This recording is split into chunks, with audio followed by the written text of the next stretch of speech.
Bawasiri ina hatua 4, kuna bawasiri za aina 4. Bawasiri stage 1 inakuwa iko ndani, haijatoka nje. Kwa hiyo unaweza kuanza kupata tu choo kina damu na unapata miwasho kwenye njia ya haja kubwa na unapata choo kigumu mara kwa mara. Bawasiri hatua ya pili imeanza kutoka nje.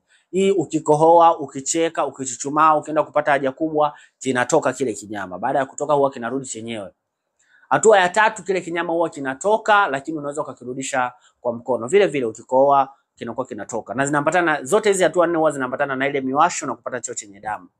Sawa. Hatua ya 4, kile kinyama kimetoka na hakirudi hata ukikirudisha kwa mkono. Bawasiri ni namna ambapo mishipa midogo midogo ambayo ipo kwenye njia ya haja kubwa ambazo zinaitwa hemorrhoidal artery huwa inabanwa kutokana na changamoto mbalimbali.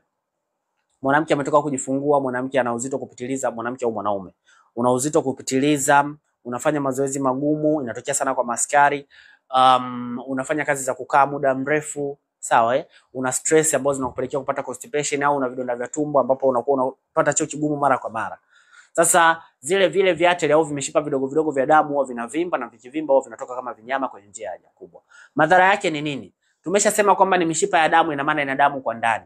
Cha kwanza ambacho kinaweza kutokea ni kwamba vile vimishipa vinapokuwa vimejibana pale kwenye njia yako ya haja kubwa, vinaweza vikabanwa na vikaruhusu damu iliyopo inapita kwenye ile mirija ikaganda.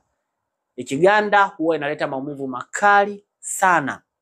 Cha pili ni kwamba ile mishipa ilikopita pale kunakuwa na choo ambacho kinakuwa kinapita. Watu wengi ambao wanakuwa na hemorrhoid au bawasiri huaga wanapata constipation.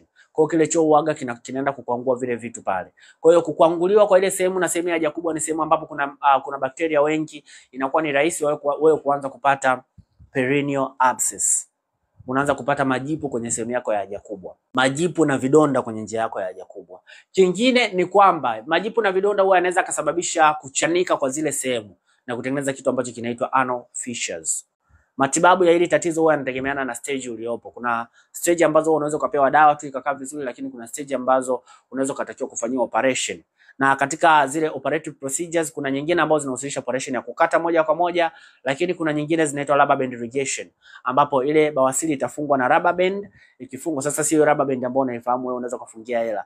Rubber band za kitaalamu na inafungwa na mashine. Ikifungwa ile na ile rubber band, ina maana tunaisuffocate, baada ya muda itakufa, itakatika.